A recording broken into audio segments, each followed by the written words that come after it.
Hello everybody and welcome to the LFC transfer room. My name is Louis and thank you once again. We are back for the chat room. Wasn't quite sure what days it would fall on, but it looks like Tuesday is the day. We're falling on Tuesday, so it's Tuesday night chat room seemingly from here on out. Plenty to talk through as always on this show. It's a great way for us to purely try and engage with you, the viewers, the listeners, I'm not going to call you fans. We're not at that point yet, nor will we ever be. But again, thank you very much for joining. If you haven't done so already, please do like this video. Please subscribe to the channel as well. And please do look at the video description. There's plenty more details of ways you can stay in touch if you would so like to do so. In terms of this show, we've got Takumi Minamino. The move we all knew was happening for quite some time. It has now been confirmed.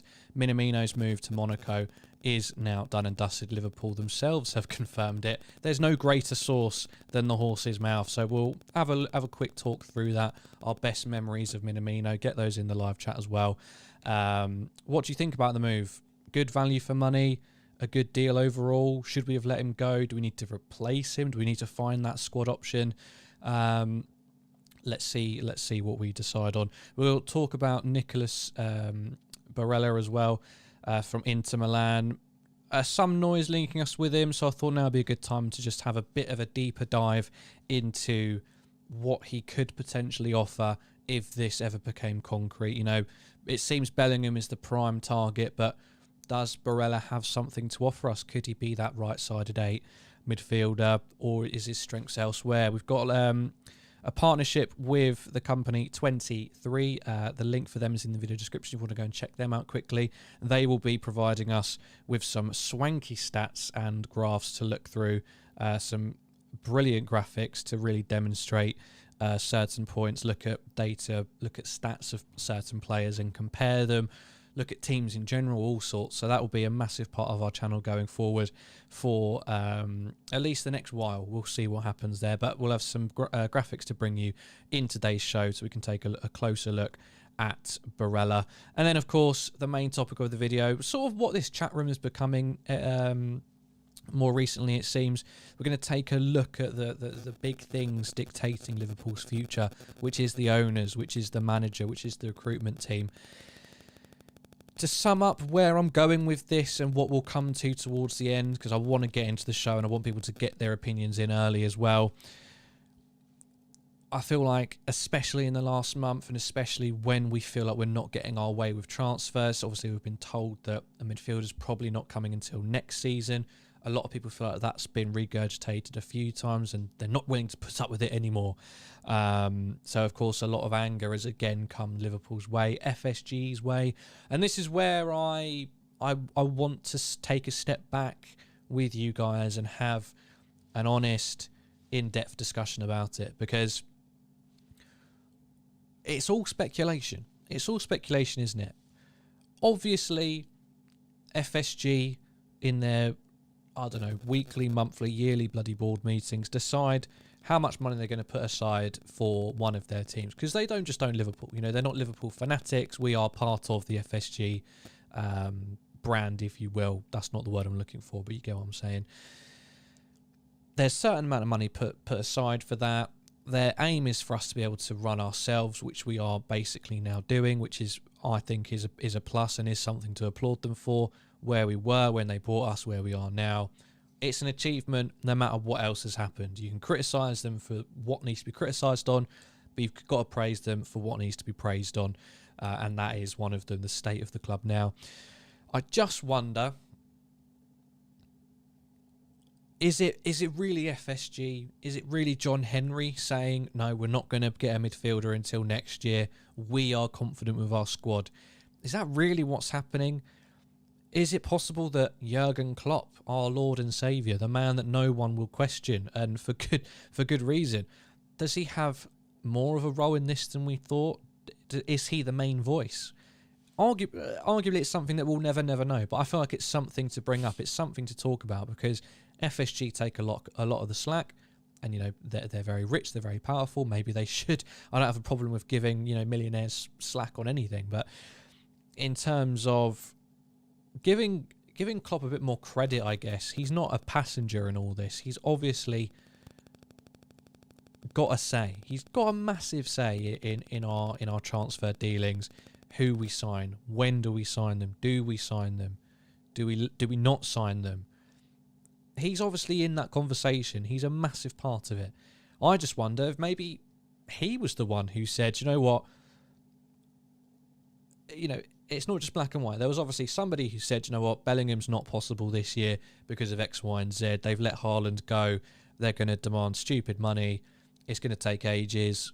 We're not here for a battle. We'll get him next year. And Klopp has said, fine, do you know what? Don't even bother getting me anyone else, though. And I only want Bellingham. Nobody else can do what I want him to become in our team. We'll deal with what we've got. Oxlade-Chamberlain needs minutes. I'm willing to give him those. I'm willing to let him revive his career. I don't want to hurt the minutes of Curtis Jones and Harvey Elliott. So let's run with it. I'm confident. I'm happy with the team. Maybe that's what it was. Maybe that was a massive part of it as well. We'll get into it. We'll discuss it. Thank you. There's people joining and the comments. The live chat is already super, super active. So make sure you do get into it. Just quickly before we go on, it's Minamino, it's Barella, and then it's, the big boy discussion at the end about FSG, Klopp, and the recruitment policy. As always, it seems on Tuesday night chat room. So make sure you do like this video. As I said, make sure you subscribe to the channel. And please just continue to support us. It's much appreciated. So thank you for joining. Let's get into it and keep your comments coming. Anissa says, Louis, I believe that Klopp is happy with the FSG model. He would never go to a club which spends big all the time. He doesn't believe in that. Well, that's interesting. Yeah, that's 100% true. Because that's where, of course, all of those comments about Pogba came from. If this is football, I don't want to be a part of it. You have to question, would he really turn down Mbappe for £150 million of not his money? I don't know. He is a man of morals, and that's why we love him. He does seem a man of the people, but we're not going to turn down Mbappe for however much money. Would he? Would he mind that that's what football's becoming if he could get one of the best players in the world? I don't know. We'll see. Where's Jackie thinks Ox is our best midfielder. Lol. I think I think he said something not in the heat of the moment because he has come back and stuck to his opinion as well. But I think what his point was that before the injury, he was on his way to becoming one of our best midfielders. I still disagree. I still feel like we are massively nostalgizing, if that's a word, the performances of Oxlade-Chamberlain before his injury against Roma. This is, several years ago now. I think he was good. I think he was good at the time, what the midfield was, what the Liverpool team was. I don't think he was ever world class or looking like he would be world class. Was Oxlade-Chamberlain ever really going to be in one of those conversations for top 20, top 30, top 50 midfielders in Europe? I don't think so. And I'm not saying that's what he had to be, but that's what a lot of people seem to be suggesting. It feels like there's a bit of revisionism, a bit of rewriting of the story with Oxlade-Chamberlain. And maybe I'm wrong. Maybe my desire to see the back of him has got the best of me and blinded me slightly. But who knows? So let's talk about Minamino, because I can see there's a few comments in the live chat already about our boy. He has completed his move to Monaco, estimated fee anywhere between 15-17 million plus bonuses plus whatever else, who cares. A few things have come out. Obviously, low maintenance, high performance is a great way to describe him. It was something ridiculous, and I still don't have the exact numbers. 12, 13 shots on target in all competitions, and something like 10 or 11 goals. That is insane, and I wish we could have found a way to keep him. I know people on this channel know that I have an unnatural love for Minamino. I wanted him to be a success so freaking badly. I can't even explain it to you. Ultimately, it was him. It was he who wanted to go. I've got to respect that, because the performances he was giving and the performances that certain other people weren't giving at times, his minutes were limited, incredibly limited. He never had the chance to go on a run and really show what he was about. He deserved better. Klopp has come out and made some comments on him. I don't know if these are new or old actually, but he said on Takuma Minamino, a manager's dream, and by that he just means someone who is happy to sit on the bench at times and will come on and do a job for you. I mean, I'm pretty sure that's similar to how he described Divock Origi. If there's one weakness that Jurgen Klopp has, and I don't think it's a massive weakness, is that over large periods he does struggle to trust those outside of his absolute starting 11. During AFCON he was forced into it. We've seen in the odd game he'll let Shaqiri and Origi loose starting against Everton and do a good job. But overall, it's the same thing with Kostas Tsimikas. He ain't looking to really push Tsimikas to potentially overtake Robertson. If it happens, it happens, and it may well do. Who knows?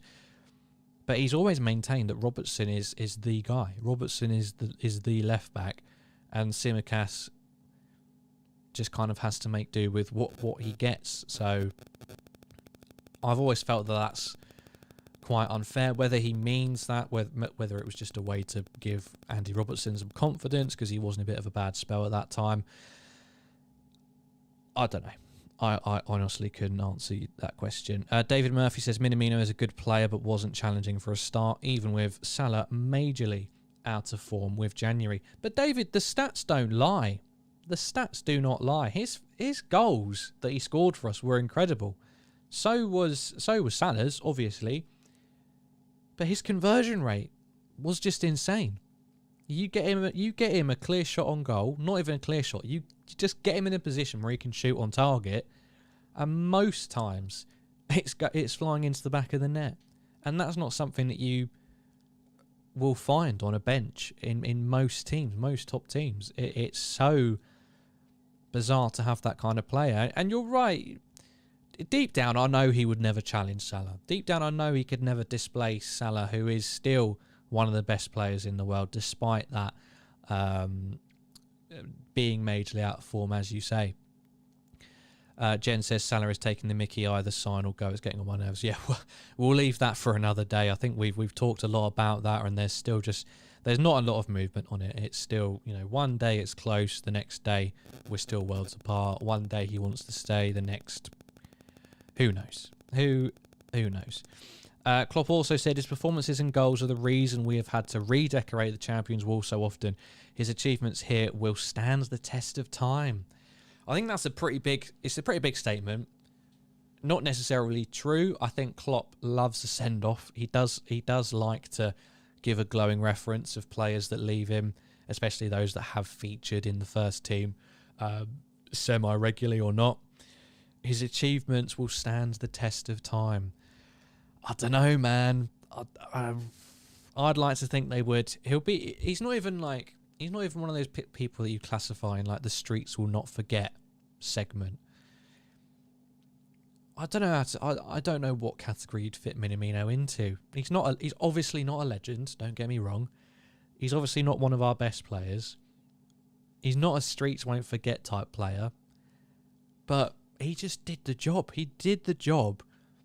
And in a season where we were breaking all sorts of records, players left, right and centre were scoring unbelievable goals in incredible quantities, I guess he just went under the radar a little bit for all of the success, for that last-minute winner equaliser against Leicester, for all of those goals in the FA Cup and the Carabao Cup, for that goal against Southampton, which kept us in the hunt when it looked like it was slowly drifting away. It just went under the radar. And in any other team, in most other years with Liverpool, that would have been a big deal. But it wasn't. He was never able to take that next step, which was challenging for a first team spot, because unfortunately he was up against Mo Salah. That was the position Klopp most wanted to play him. It didn't seem like he could fit as a right-sided 8. Left wing, not really. False 9, didn't seem to be working out. Right wing was where Klopp played most of his minutes, and it just wasn't meant to be. David says Minamino is a reincarnation of Ben Ayoun. Oh, those were the days. I miss Ben. Ben Ayoun is definitely a streets won't forget type player. I'd argue Ben Ayoun, maybe not purely on his Liverpool career, but overall I think he's probably would be more remembered. I don't know. That's a tough one. A good servant of the club, Taki, and we thank him for it. Exactly, and I think that's the way we've got to look at it.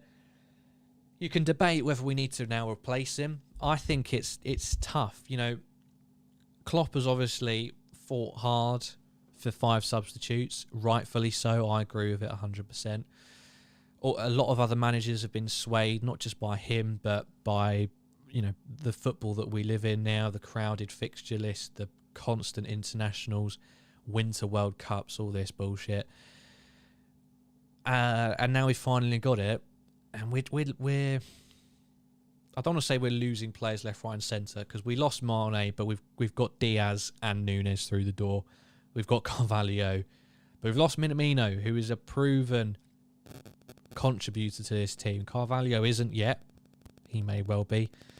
It just feels like we're short-staffing ourselves ever so slightly. I don't know. I feel like I need to refresh myself by looking at the team sheet, the squad again, because I know we've got those options, and there's a lot of aspects coming into play about why people feel we need another midfielder. People have written off Curtis Jones. People have written off Harvey Elliott to an extent. You know, his pre-injury form has been forgotten, but I feel like he can get back to that, because I don't think he relied on his pace. I don't think, you know, when he played against Cardiff afterwards, he looked exactly like he was playing before. And then it was just a case of Klopp wanted to protect him. Klopp wanted to rest him from the rest of the season. Mods, make sure you get in on that, please. That's not happening. Can I get rid of that? Nope, don't think so. Mods, make sure you get rid of that nice and quickly, please. But let's move on. We can come back and talk about Taki if there's a burning desire to do so, but I'm not sure. iWatch says, and how big is his commercial worth compared to if we sell him for, let's say, 40 million this season? I guess you're talking about Salah, not Minamino on that one. Hopefully Sweden ladies win the Euros, though. Well, best of luck to them if they're in it, and if they're serious competitors or not. I don't understand why we don't get a new backup for Fabinho. Without Fab, we are always in trouble. I think, you know, a lot of people are like, oh, well, you know, this is Henderson's time to shine. Move him away from the 8, put him in to the number 6, and he'll be a backup. I think in the odd game, he can absolutely do that. He can give us a good performance. If it was a long-term injury or a few weeks, I feel like his inadequacies would very quickly show. I think there were times last season where we saw him losing concentration. We saw him ball watching an awful lot.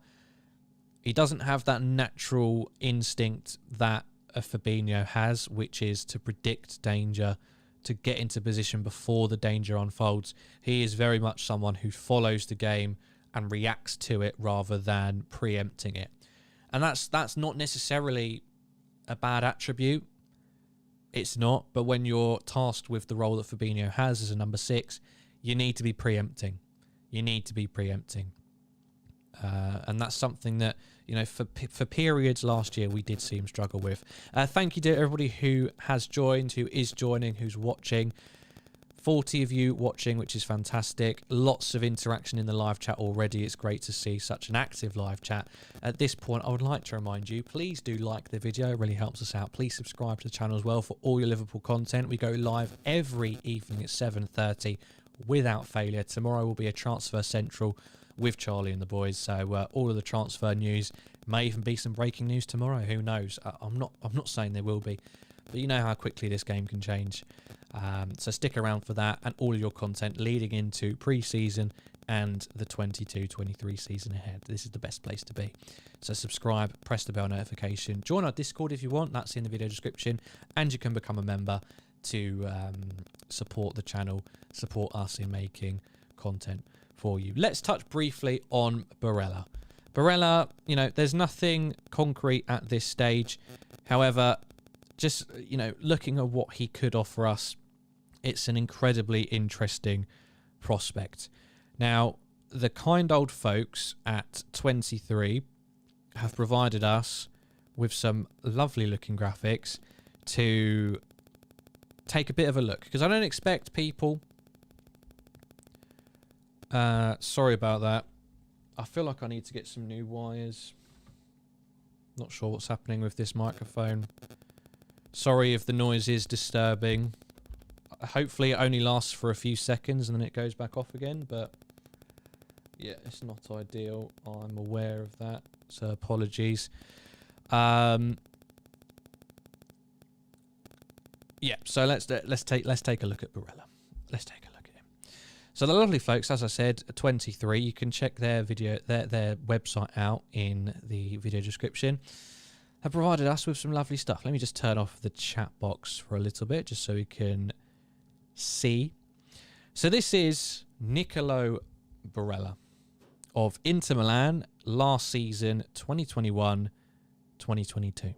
This is his past network. Now, you may have seen something relatively similar in terms of teams, how teams passing networks are formed from The Athletic in a recent article. I'm hoping that the ticking stops. It shouldn't be continuously going, but I do apologise. I'll just have to continue, but I hope it doesn't ruin anybody's experience listening.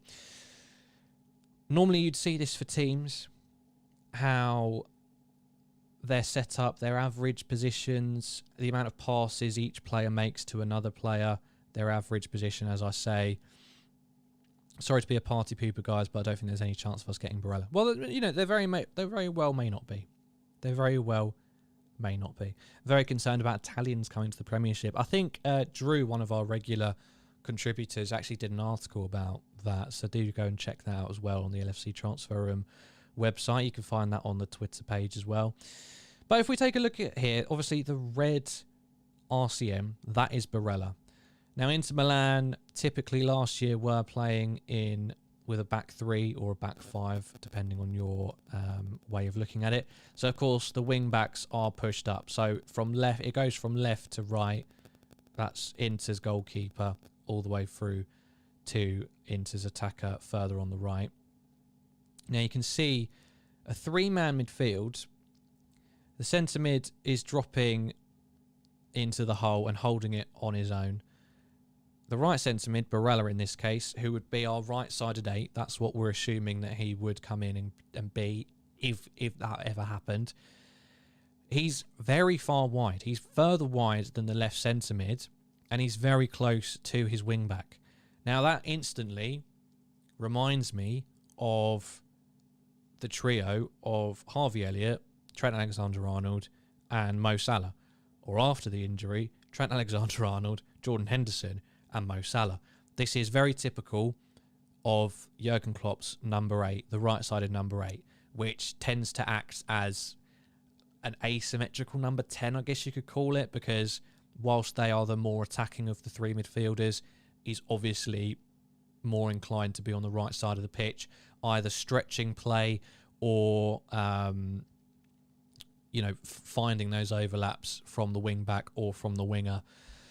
Jen says, why can't we get Barella or anyone? We have to get back up to challenge, not only in this season, but for seasons to come. Well, maybe we could sign him in seasons to come. I don't know, of course. Going to be brave and say it, says Anissa. I'll wait and see.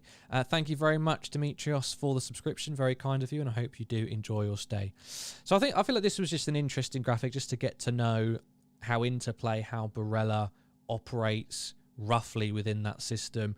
He's the right-sided midfielder with a back three behind him. He's very close to his right wing back.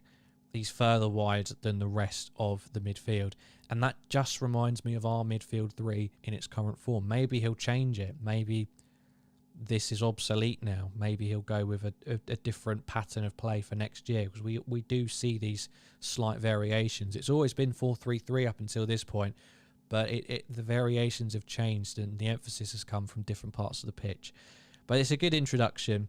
If we then look at this one, we can compare him to a Liverpool player. Nicola Barella, potentially, the perfect or a good candidate for the right centre mid role, the right-sided 8, versus Thiago Alcantara, the left-sided. Now, before we look at these stats, and there's obviously some big differences, some big parallels, you've got to remember the roles of the number 8s. The number 8s for Liverpool have 2 very different roles. Thiago Alcantara is somewhat of a second CDM, somewhat of a deep-lying playmaker, someone who controls the tempo from deep, someone who dictates play from a deeper position, partnering alongside Fabinho to help with those transitions, to help defensively somewhat, but to mainly be that kind of conductor on the left side of the pitch, being able to quickly switch play, find those long diagonals, which we know he can do, and look at the amount of attempted long passes that Thiago's made. 7.1 attempted long passes per 90. It's pretty crazy numbers, and of course Barella not really anywhere near that with 3.5. The right-sided 8, which is where we would be looking to put Barella if there was ever anything in these rumours, is much more of a number 10. A lot of people have spoken, we're going to switch to a 4-3-3 next year. We are already playing an asymmetrical 4-2-3-1. Sorry, we play 4-3-3. A lot of people are suggesting we'll move to a 4-2-3-1. You need to get it out of your heads of these really hard and fast formations. It helps to understand where people are and the general pattern of play, but with how we played last year, there's really nothing to gain from Klopp deciding, oh yes, on the team sheet it must now look like a 4-2-3-1 with that right-sided 8 now as the out-and-out number 10. Maybe he will do that, maybe he won't. But the right-sided 8 is our number 10.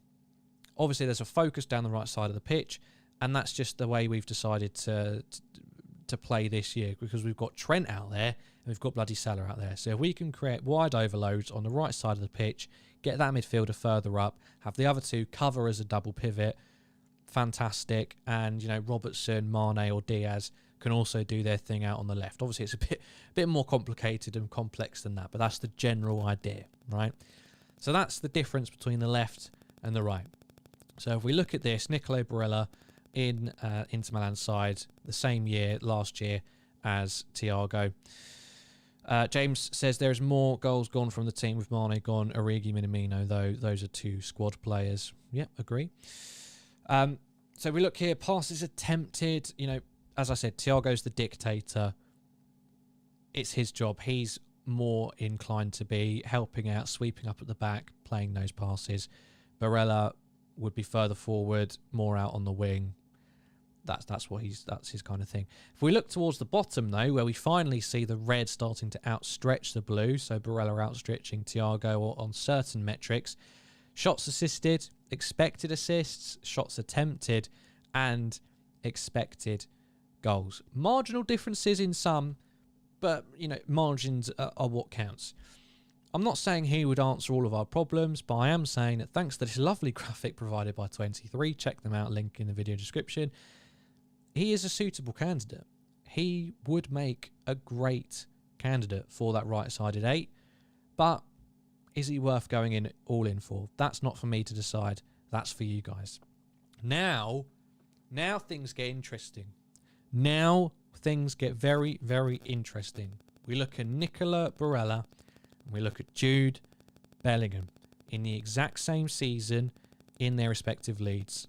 I'm sorry if there's a slight drop-off in the frame rate every now and then. I do apologise. And if that snickering noise does keep on coming back, I'm very sorry. Do let me know, because I feel like I might need to get my wires changed, which is an annoying expense, but it's worth it. It's worth it to keep you guys happy and keep a nice listening experience.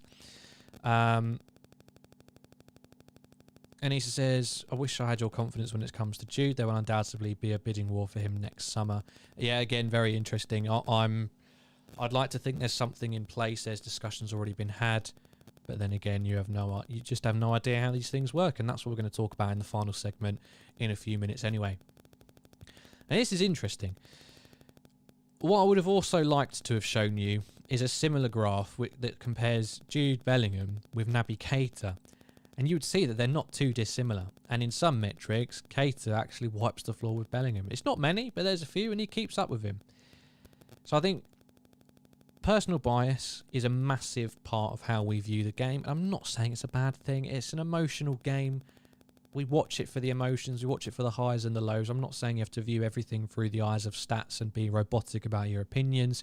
But just be aware of it. Just be aware of what's actually happening, which is this, and what you feel and what you think you're seeing, which is Naby Keita skying a shot which should have been on target in the Champions League final and leaving a massive impression, a lasting impression going into the end of the season for people's views on Naby Keita. So we look here, the only thing that Bellingham outperforms Nicola Barella in is interceptions. Ball recoveries is a massive step up for Nicola Barella, and he's acting as a slightly more attacking midfielder. Long passes attempted as well. He's smoking Jude Bellingham there. I'm not saying that's Jude Bellingham's game, by the way. I'm just going off of the graph. Passes attempted, more passes attempted. Shots assisted, expected assists, shots attempted, XG. It's marginal again, but for potentially cheaper as a potential... I don't want to call Barella a stopgap because he's a bloody brilliant midfielder. If we got him, I'd be bloody chuffed. But ultimately, we're not signing Jude Bellingham for his performance last year. We're signing him because we think he can go on to become one of the best midfielders. And that's the other side of this argument, right? I've shown you that last year, Barella, on a lot of scales, outperformed Jude Bellingham. But Jude Bellingham obviously has the highest ceiling. He's 18 years of old and keeping up with great midfielders like Barella and Naby Keita. You know, in 3 years, he'll be 21. Who knows what he'll be capable of at that point, not even entering his prime. David Murphy says £100 million for Bellingham would make me very nervous. Well, it would for me as well. Bellingham is 19, by the way. Sorry, I'm very sorry. We can't always be 100% spot on unless I've got everything written down in front of me, which I probably should do. But we haven't, so we move. Thank you to everybody who is joining or has been watching from the start or joined midway. And thank you very much to everybody who's getting involved in the live chat as well. Please do like the video. It massively helps us out. And please subscribe to the channel as well for all of your Liverpool content between now and pre-season and beyond going into next season. It's going to be a good one. We're going to have all of the games for you live here, live watch-alongs, pre-match reaction, post-match reaction, transfer news as always, and Tuesday night chat rooms as long as it's not a Champions League night, because then I'll be over on the watch-along doing the Champions League game. Could we agree a deal for Jude this summer? Some people think there's still a chance. I'm doubtful. I think it's just too much to try and do, and it's one of those where you'd think we'd probably have it sorted before the transfer window begins. He's that big of a target. We're not going to leave it until 2-3 months into the transfer window. It'll be similar to Erling Haaland. That was wrapped up months ago. Everyone knew it. We were just waiting for the pictures from Man City, but it was agreed months ago. That's what Bellingham would have to be like. We couldn't leave it this late into a window. I doubt it. Some people confirming that he is actually still 18. So up yours, whoever called me out. HDS 96. I'm only messing. Now let's have a chat. Let's have a chat about the main focus of this video, which is, and I won't keep your time. FSG, Klopp, the good stuff, the interesting stuff. Get your thoughts in the comments, in the live chat. I do want to read your opinions and talk about them as well. A lot of anger, and I apologise if I repeat myself from the start of the show. A lot of anger has come out. A lot of articles have been written. A lot of opinions have been voiced about the lack of, major signings, about the lack of sorting out the midfield, be that selling certain players and buying others, or purely buying others or bringing in more squad depth or buying a world-class midfielder. It hasn't happened, and a lot of people, because they haven't got their way, are angry about that, and that's fair enough. That's your prerogative to do. But whilst that is factual, that we have not bought anyone, and a lot of very reliable sources seem to say we will not buy anyone, what has never been said, what has never been confirmed, is that it's FSG saying we will not sign a midfielder until next year. That it's FSG saying, oh, we'll spend big next summer. That it's FSG saying, Bellingham next year, definitely, don't worry about it, we've got this. I'm not saying they've got nothing to do with it. Obviously, as Ian Reid says, FSG are keeping the books balanced, and they're doing a bloody good job of it. You've got to compliment them for that. They'll have a big say in the expenditure, what they're willing to add to what the club's making on its own, what they're willing to add on to that, which I imagine is very, very low. Again, is that terrible? Do we want to be relying on somebody else for money when we're making it ourselves in a sustainable way? Again, that's another thing to be debated. But I have gripe with people that put the blame solely on FSG, because there's no way. If you logically think about it, there is no way this is FSG and FSG alone.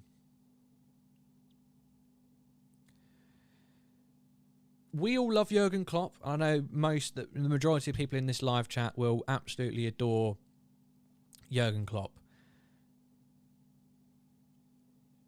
And we won't question a lot of the things that he does, because he's got us through so much. He's won us so much already. He's gotten us damn close to winning other things as well on several occasions. So we have massive respect for him and what he does and the decisions that he makes. We gave up years ago on debating his starting 11 when he suddenly rotates massively and puts Gomez right back, Shaqiri right wing, Divock up front from the get-go.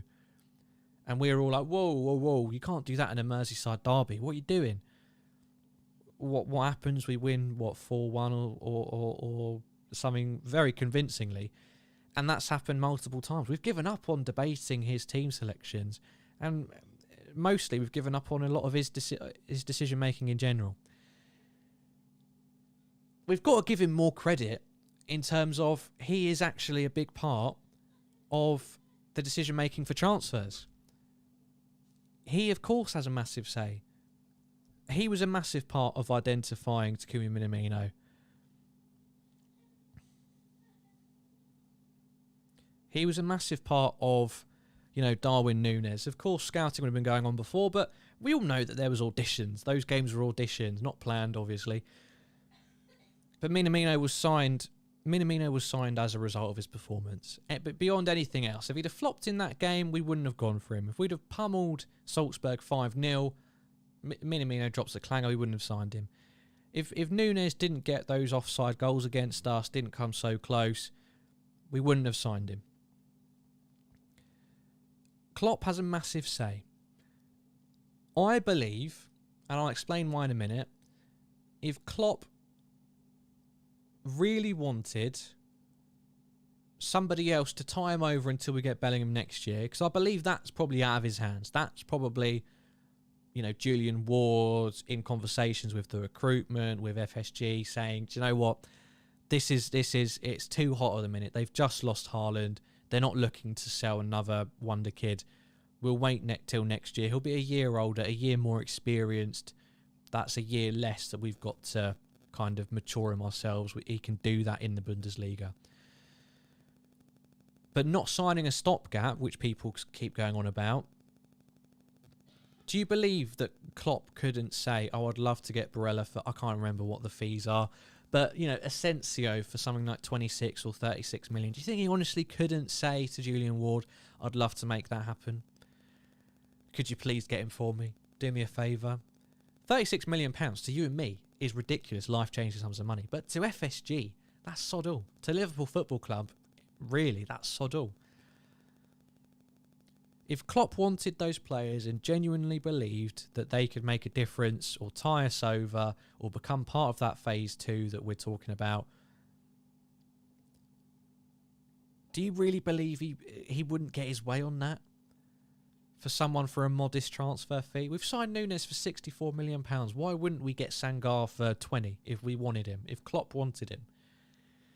You know, you've got a lot of experts, and I hate to say that fans don't know what they're talking about, because we've all got our opinions, and that's fine. There's certain points, and I always come back to it, there's certain points where you've just got to succumb to the fact that you don't know the inner workings of the club. You don't know how Klopp thinks, how his team organise Liverpool, how they train, the conversations they have, the way the scouts operate, the way that we find players, the way negotiations happen. We can speculate all we want. We can pretend we know how these conversations go down. We've got no clue. We've got no clue, ladies and gentlemen. And it's okay. It's fine to not know. It's fine to admit that you don't know. Nicholas says Klopp has the last say in transfers. It was part of his deal so that he doesn't have pointless players to deal with, just his own team. Well, yeah, I guess so. And Anise says, Louis, there is a key weakness that gets to me when it comes to Klopp. He isn't ruthless enough. We have hung on to some players for too long. You can't do that and expect FSG to bring in more players. I don't know. Nicholas also says, you know, if we'd have thought 6 years ago Liverpool would have that rise that we all have, we'd have bitten someone's hand off. It can't always be amazing. You have to have transitions. Yep, and I'll always juxtapose all of that by saying we've lost to a conglomerate, nation-state backside that's got unlimited funding. 100% is breaking FFP. 100% is, you know, run by some pretty vile regimes that do horrible things to nice people, to put it bluntly. And we lost out to that by a point, pretty much self-sustaining. I think there's some grace to be taken in that. And if you want to get on the football Twitter black and white version of, well, we didn't win it, so that's all that's going to be remembered in the history books. Yeah, the history books of other people. The history books of people trying to wind you up in the pub or on a night out or with your mates or on Twitter. That's where it's not going to matter. But we all know what a great season last season was. And we missed out, 90 plus points yet again, just wasn't quite good enough. That's all it is. That's all it is. To suggest that he's not ruthless enough, again, maybe he isn't. Maybe he isn't as ruthless as he absolutely could be. I don't think that's why we lost the league by a point. I think we lost the league by a point because Gerrard bloody bottled it, made a terrible substitution. I believe it's because Rodri handballed it in the Everton game and that wasn't overturned. Countless other examples as well. Times where we were denied wins in games, penalties that shouldn't have been given. It's all just luck of the draw. We lost 4 games. And most of those weren't even in the Premier League anyway. But trying to circle back to my own points, I've gone off on a tangent there. I've gone off on a bit of a tangent. Thank you to everybody who is sticking with me on this one. Please do like the video and please do subscribe to the channel. Yeah, Klopp would have had a massive say if he didn't want a Sangar, if he didn't want a Barella. You've got to believe there's some reason to that. He's done too much. He's done too much to this club, where mere mortals like you and I can honestly sit there and say, oh, he's made a massive cock up here. He's a bloody idiot. He should have signed somebody.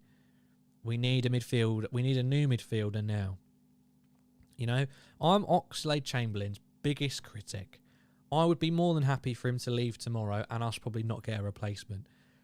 But maybe I am clinging on to straws, but then again I'm clinging on to straws that are made by Jurgen bloody Klopp, the miracle worker that we all call him. Maybe he can turn it around. Maybe there is something there for Oxlade-Chamberlain. I don't know. I'm not saying he's going to become the best midfielder in the world, but maybe he can reignite his career slightly. Maybe Curtis Jones can mature a little bit, although I think he was great last season when he called upon. Maybe Harvey Elliott can take that extra step and get some more football in his legs. Maybe Jordan Henderson can get focused and get back into some of his best form. Carvalho, we all forget about him. Maybe there is a real plan in place for him to go on and become a great. And, you know, there's nobody else that I'd rather have doing. My main point is that I just think that we've all reduced it because, again, we've all got a certain bias to FSG. I don't mean in favour of them, but we all see them through a certain lens. We see them as, you know, the net spend trophy winners. You know, they don't want to spend money. They want to make everything they spend straight back again. They want the club to be self-sustaining, and as a result, we're not going to outbid many teams. They tried to make us join the Super League. They tried to take advantage during COVID by not paying staff and doing it through the government. That's all well and good, and I absolutely join you in criticising them for that. And they have done some pretty stupid bloody things. But when it comes to transfers, we've got to give Klopp a bit more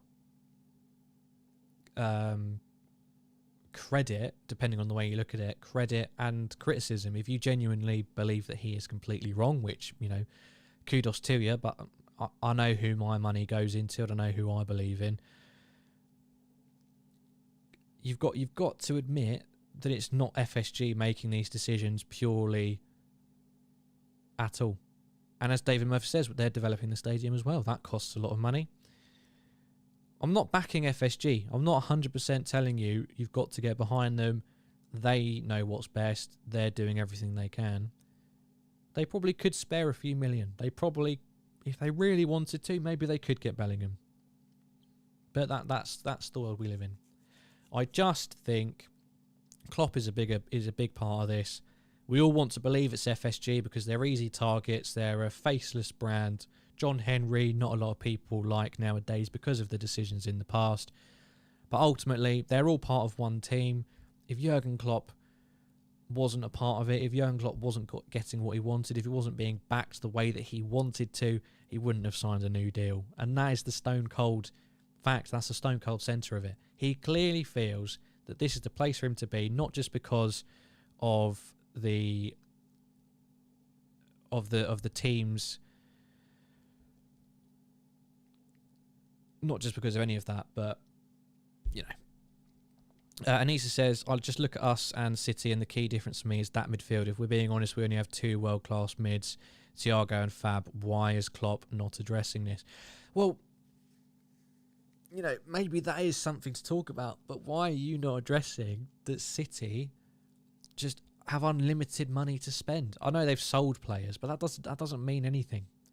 They have unlimited money to spend. They're twisting every, you know, part of the rule book. They're exposing every loophole in FFP. You know, getting their own companies to sponsor them, getting their own names, their own branding on bloody everything, finding every way to get money into that club that is theirs. And they're doing what Bayern Munich are doing to the Bundesliga. They're buying up all the talent. They didn't need to buy Phillips. They didn't need to buy Phillips. Trust me, they didn't. They didn't need to buy Jack bloody Grealish. It was the thought of them going to rivals that prompted them to buy them. Grealish was useless, shite. Didn't contribute in many meaningful ways last year. He might go on to prove me wrong this year. But they didn't need to buy him. They needed a striker, and they went and spent another £100 million.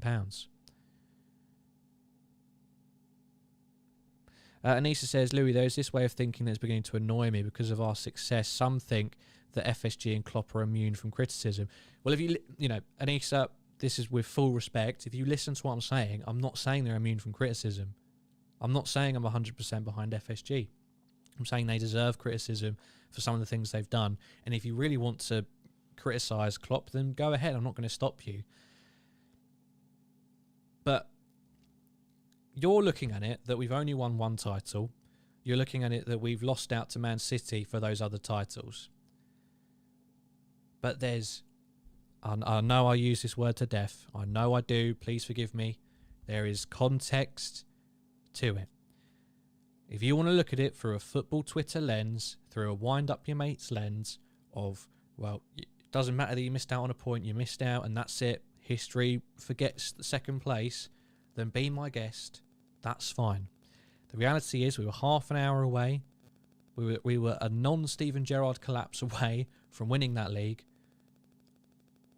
and we were 30 minutes. We were an incorrect offside decision from winning, from taking the Champions League final at least to extra time and potentially penalties. There's so much more to it. And again, I just don't know what you're going to criticise Klopp for. In your opinion, our midfield is lacking, and you're definitely not the only person who thinks that. I probably do agree with you. But I think a lot of people get carried away looking at Man City's midfield when they do completely different things. Our midfield has always been a workhorse midfield, whereas theirs is more about creativity and fouling players to stop counter-attacks, which is, dark arts. You can do it, it's legal, whatever, but I don't like that. That's literally what Fernandinho's game is to bring players down and not get booked on 11 bloody occasions in a row, and then get booked in the 89th minute when it doesn't really mean anything, and Man City are winning 5-0.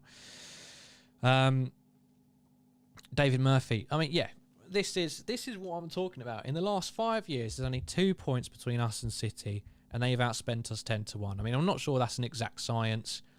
Net spend does come into it. We go on about net spend. Man City have also sold players here and there. They're selling players this year, and they're going to make a fair bit of money back. That's just my take on it. I think whilst we all have our own opinions, sometimes you just have to step back and say, do you know what, maybe Jurgen Klopp, the man who gave us our first Premier League title in 30 years, gave us number 6, almost gave us number 20, got us the Club World Cup, the Super Cup, League Cup, FA Cup. He might just know what he's doing. And but for a club, again, state-backed, it's a nation-state club, sports washing club. But for them, Jurgen Klopp would dominate world football.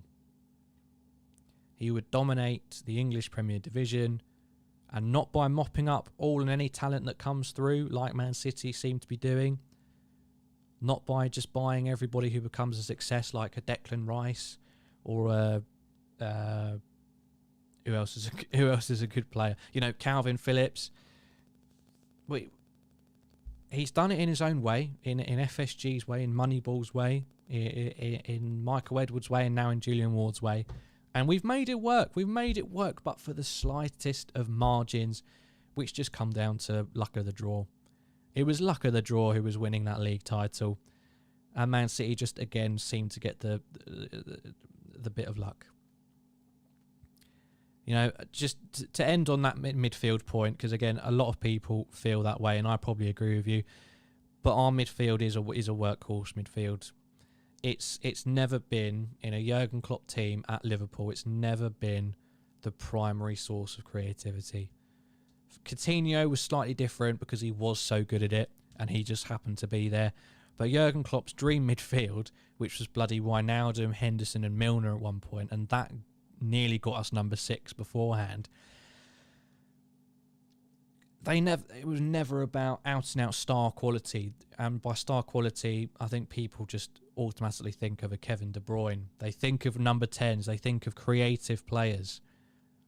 And that's never been what our midfield's been for. It's been to mop up. It's been to help with the defence. It's been to stop transitions, and it's been to be a massive part of that.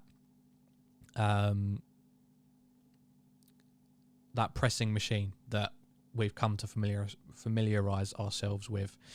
Anissa says, don't get me wrong, guys, I love Klopp, but at times I just want to be a bit more proactive in the market. Well, no, I think that's fair enough, and I think you've taken my point on, my initial whole overarching point, which is that a lot of people just assume it's FSG pulling the purse strings. But for me, it's much more than that. It's Klopp, it's everybody involved making the decision that maybe we don't need one. Maybe we've got what we need here that can be worked on. And maybe there's just no point buying anyone because we think Bellingham next year is the one to look out for. And Klopp doesn't want a stopgap. Klopp doesn't think Sangar's good enough. Klopp doesn't think Barella's good enough. And for all of the stats that I can throw up at you and from the lovely people at 23, it ultimately comes down to the best coaching staff in the world, the best scouting networks in the world to make those decisions. And there's just got to be a point where we kind of step back and trust them. I know what we're all waiting for. Well, a lot of people are waiting for. They're waiting for us to F up. They're waiting for us to get bummed out of the Carabao Cup early. They're waiting for us to get bunged out of the FA Cup. They're waiting for us to lose to Man City, get knocked out of the Champions League, because then they can just say, "Oh, I was right. I knew it. We need another midfielder. We needed a quality attacking midfielder, or we needed a backup for Fabinho, whatever." If we seriously flounder, if we seriously take a step backwards next year, I will admit defeat, and I will say, "Do you know what? I called that wrong," and because it's not an injury crisis, so our players are fit, whatever. But if this season happens again and we get so close and miss out by points, minutes, wrong decisions, Klopp nailed it again. It's just bloody unlucky. If we get to another 90 plus season, or even 80 plus, and we lose out by a few points to Man City or whatever, yes, we'll be gutted about it. I'll be bloody gutted about it. I won't be sitting here going, I told you we'd get close. You can't win everything. And that's a massive part of it. It's been very civil, and that's what I'm starting to enjoy as we expand the chat room. I think it's a great little outlet, because we're getting to that point where we've got a lot of people in the live chat these days, and it's hard in streams when there's 4 of us to kind of constantly go to your comments, bring them up on screen, and talk about each one of those as they come through. Whereas with this one, when it's just me and you lot, we can chew the fat and really get into it, and that's why I think this is such a great show to be a part of and be around. So it seems to be falling on Tuesdays, so stick around next Tuesday as well. Stick around every day in between though for live content every night at 7:30. We'll leave that one there. Thank you very much to everybody who's been watching. Please do like this video if you've enjoyed it, or if you've just joined, feel free to watch it again. Please subscribe to the channel as well, massively appreciated if you do that. We're hot on the tail of 10k. That's our next target. It looks a way away at the moment, but 10k before the end of the year, I think that might just be doable if we continue doing what we've been doing. World's Top 10 just put an interesting comment. I'm not going to comment on it because I haven't seen it, but we'll see what happens with that one, so keep an eye out. You can also become a member if you would like to. A member is a £3.99 a month fee, so just per month. You don't have to get it, obviously. You don't go any lower in my esteems if you don't get it. But if you want to support the channel a bit more formally, get a nice badge next to your name like Jen has in the comments, like I do when I'm in there as well, and get some potentially exclusive content in future, then do feel free to do that. Press the join button or go to the link in the video description to become a member and show your support for the LFC transfer room. And you can also join our Discord server. The link for that is also in the video description. Again, I'll keep going on about it. 23, we've got a lovely new partnership with them. More about it on our Twitter page. Go and check that out. They'll be providing us with lots of interesting stats that we can use and graphics to try and spice up debates, spice up player analysis videos, and give you guys some really interesting, I don't want to say exclusive, but just some higher tier quality content. And that's the kind of things that your memberships can go towards as well if you decide to do that. So again, thank you very much to everybody in the live chat. We'll be back again for Transfer Central tomorrow, as I said, and then it's only a few days until pre-season gets underway. Pre-season starts, and then the friendlies come along, and we'll be there for those. You bet I'll be treating that Liverpool Man United game seriously. It's our first one. I think it's the 9th of July, so not Tuesday coming, but the Tuesday after. I should be on that one. Live watch along. It'd be great to be back. It's been so long since we've done a watch along, and I'm missing them. So do stick around for that, of course. This has been Tuesday Night Chat Room with myself, Louis Fell. Thank you very much.